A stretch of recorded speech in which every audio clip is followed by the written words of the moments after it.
Post title. My cheating ex called me 2.5 years later. My male, 31 years ex-girlfriend, female, 29 years, found me and wanted to hang out, but I just ignored her after she broke my heart. Some backstory. In 2015, I met this woman at college. Let's call her Casey. We had so many things in common. We instantly got close. She asked me out and it was a wonderful relationship, or so I thought. We had dreams together, sent X-rated pics once in a while. We do a lot of stuff together, not physical stuff yet. In 2019 Christmas time, I was going to propose to her after I give her parents and siblings gifts. I even gave her mom, who hates me, a gift. Casey works at the hospital, so she'll get out work later, or so I thought. 5 p.m. She didn't come to her parents' place, but I came and decided to give everyone gifts. When I gifted her younger sister, female 20 years. Let's call her Sherry, a laptop. She cries and hugged me. She always wanted one for school. Casey's father, a new barbecue grill. Moments later, Sherry told me she couldn't contain it anymore and cried harder. I asked, "What's the matter?" She immediately grabbed me, took me to her room, and her father came along as well. Sherry kept saying, "I'm sorry," so many times. I was confused on why.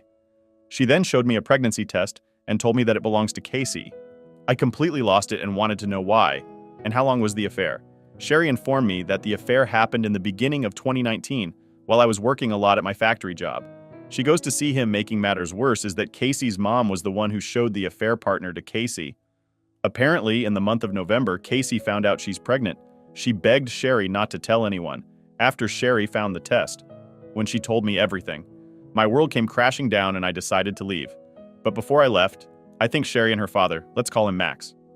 Max apologized and said that if I leave, he would completely understand. We shook hands and I said, "Thank you."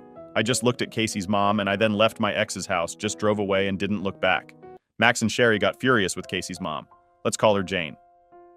Around 7 p.m. Christmas time, I informed my family on what happened and they all comfort me. 11 p.m. My phone began blowing up with phone calls and text messages of my ex saying she can explain. I didn't answer back.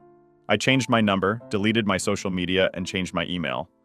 As much as I want closure, I didn't want to see her face. Fast forward to mid of 2020. One of my friends informed me the affair partner who got Casey pregnant ran away after he found out he's the father. They're looking for him.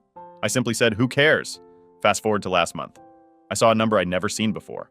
I answered, and it was my ex-girlfriend. And she begged me to talk to her and possibly give her a chance. I responded, "Why should I after what you did?" She rambled on and I just ignored her because I don't want to go through the same pain that she had put me through. Casey began gaslighting me.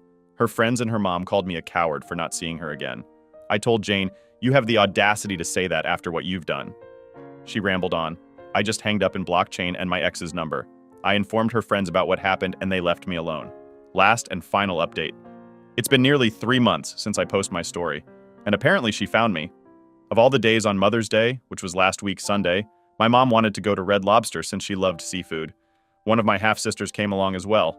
Let's call her Raven. We were about to leave. All of a sudden, I ran into my ex's sister, Sherry, and the Wicked Witch of the West, Jean, in Red Lobster. Sherry was in total shock seeing me, and I was hoping Casey isn't there with her. And thankfully, she wasn't. Jane looked at me with disgust and Raven in disbelief. Jane was in total shock. Seeing Raven, for some reason, not sure why I was about to explode until the moment I looked at my mom and Raven, because they both wanted to pound Jane into the ground for what she did to me. So I had to calm both of them down. Sherry then begged me to talk to her. After a heated argument involving my mom, Jean, and my sister Raven, then suggested that if I want to talk to Sherry, both of you talk alone. We won't be involved. And not the snake, Jane.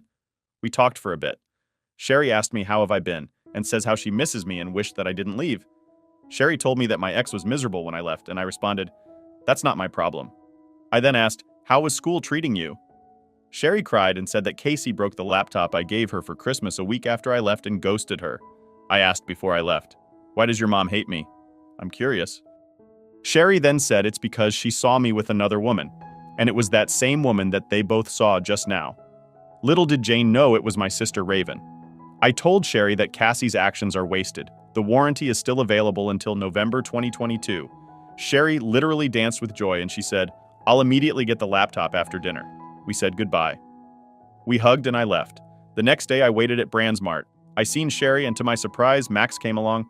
Not going to lie, I had a smile on my face. We talked. Max loved the grill I gave, and he still apologized. I told him there's nothing you can do. After the laptop was resolved, we chatted for nearly an hour. They insisted on talking for a while, not sure why. I told them it was good seeing them, but Max insisted on taking me to a restaurant I'd never been to, and he paid for everything. As a thank you for giving Sherry another laptop. Sherry responded, "I'm sorry about this. I hope you forgive me. Please don't be upset." Lo and behold, my ex came and she looked in worse shape than I imagined. She looked worse than a surgery gone wrong. She tried to hug me. I just stick my hand out and asked what the hell you want. Casey apologized and begged me to take her back, saying it was a mistake. Usual cheater's excuse. I responded, "You cheated on me for nearly a year when I worked my ass off for us. And this is how you repay me."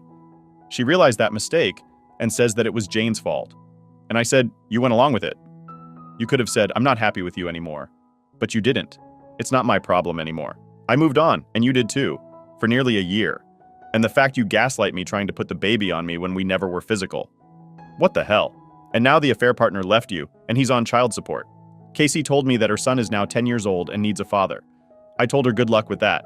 She asks, "Why am I being so mean?" I said, "You're the reason for this. I wanted kids. I nearly got a house for us. Family stuff, and you threw all that away?" Casey said that I threw it away because she told me Jane saw me with another woman and she described what she looked like. I laughed and called Sherry to let her know who she's seen. Sherry explained everything to my ex. Casey was crying really hard, and then she realized all this time I was faithful, and she wished she never had listened to Jane and said she hate her for this. Casey begged for another chance, saying, "We will fix everything and she will do anything, just take me back." I simply just told Casey, Max, and Sherry, "Wish you all the best," and walked out. I told my family why I was out a bit long, and they immediately were proud of me for not taking her back.